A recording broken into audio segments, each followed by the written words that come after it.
I have learned that everyone has a special talent or an X factor. That is another word for something special. That's something special that makes us all unique and is why no other two persons are the same. I'm sure you have a very interesting X factor. We all have one. The question is, when will we find it?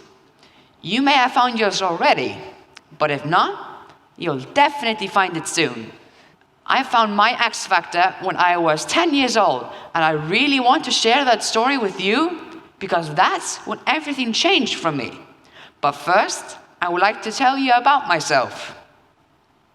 My name is Brynjar Karl. I was born on the 20th of January 2003 in Reykjavik, Iceland. I was born with 10 fingers and 10 toes, just like most of us. I got bigger and learned new things just like little children do. And nothing pointed to the fact that I would be any different from other children. I learned to smile, point, and crawl, and finally to walk. I started going to the kindergarten when I was 2 years old, and I got a cut on my forehead, just like most boys get. I got really good eating with spoon. Sometimes I even ate stuff you're not supposed to eat, like sand, flowers, soap, and of course, boogers.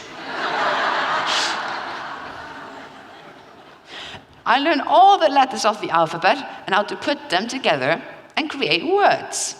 Everything seemed normal. But when I turned 3, something happened inside my brain, which was going to change everything. Suddenly, I couldn't say all the things I wanted to say. All the words I had learned disappeared into a fog, and so did I. I felt behind, trapped in my fog. The words wouldn't come out right, and I wasn't able to put them together correctly.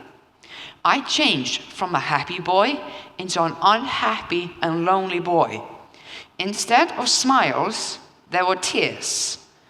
My teachers tried many different ways to help me, but they couldn't find a way to reach into my fog. Neither did my family. When I turned 5, my mom took me to see the doctor. It was a special kind of doctor who could find out why I had disappeared into a fog. I had to take all kinds of tests, some hard and some easy. The doctor found out that I have something called autism. When I got the diagnosis, I was too young to understand what autism was, so my mom decided to wait a while before explaining it to me. But thankfully, my family and teachers found out there were a lot of ways to make my life in the fog better. For example, it was much easier for me to understand pictures and signs instead of words. So, that method was used from then on to explain things in the kindergarten and later on in school. And my fog slowly got thinner. When I was 9 years old, my mom and my big sister explained to me that I had autism. I remember feeling worried because I didn't really know what autism was and that meant for me. I asked my mom if there was a pill to cure autism, but she explained there's no medicine to cure autism, and also that no one knows why some people get it and some don't. It's hard for me to explain how it is to have autism because I've always had it, so I don't know anything else. I don't even know what it is to be normal, whatever normal means. There are also many different kinds of autism. Some people with autism need to be in special schools because they need a lot of help. But others, like me, can stay in normal school with some extra help. Kids with autism often misunderstand words. It can be very hard for me to understand the correct meaning of words, like, cat got your tongue? How can a cat get your tongue? Seems impossible and silly. Hold your horses. I don't have any horses. Even if I had there's no way I could hold them. It's a piece of cake. Where's the cake? Give me the cake. It can also be difficult to make friends when you have autism, because then you don't know the right way to behave with other people. That makes playing in a group pretty tricky. We often feel more comfortable playing on the computer or somewhere else there's peace and quiet. We who have autism can sometimes be a bit repetitive, but I can tell you, that is a good thing, because when you do things over and over again, you get really good at them. For example, I have really good building with Lego. I've been building Legos ever since I can remember, and I've become a talented Lego builder. Then there's my other talent. I've studied ships a lot, and the bigger the ship is, the more I know about them. These two interests, ships and Lego, would become my X factor. When I was 10 years old, I had learned everything there was to know about a certain ship called the Titanic. For those who don't know it, Titanic was one of the largest steam engine ships in the world. It was 269 meters long and 28 meters wide. It was really magnificent. Titanic sank in the North Atlantic 1912, 15th of April, after colliding an iceberg. I had read about the Titanic. I had drew the Titanic. I have baked a Titanic cake.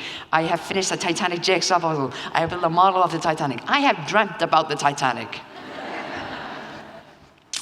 Then one day, I decided that I wanted to build the Titanic out of Lego in the same scale as the original ship, given that a Lego man was the same scale as an average person. I just had to build that amazing ship, and there was not a doubt in my mind that I could do it. And this decision became my new obsession. But my obsession helped me to the finish line. My grandfather helped me create Lego instructions by using the original Titanic blueprints. When we had scaled it to Lego man size, we were able to estimate the amount of bricks needed to build the ship. I managed to raise enough money to buy all the Lego bricks with crowdfunding.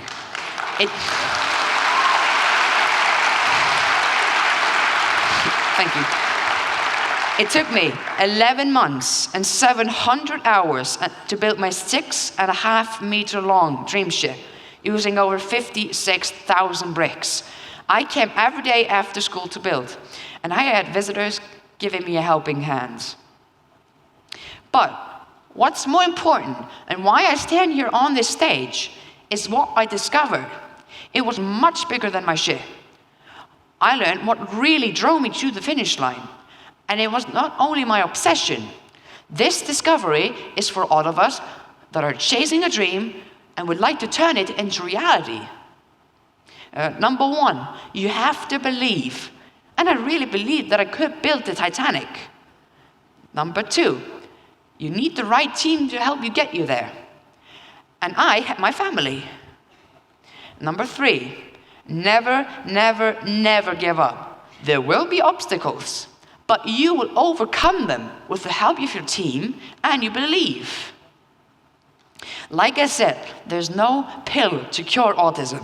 And I don't know if in my lifetime there will ever be a cure. But if that would happen, I don't know if I want to take that pill. I'm fine with having autism. As long as you're okay with me being different, I'm perfectly okay. Being different is not so terrible. I want to believe it's more interesting. The good news is that we who have autism can train our weaknesses and become stronger citizens.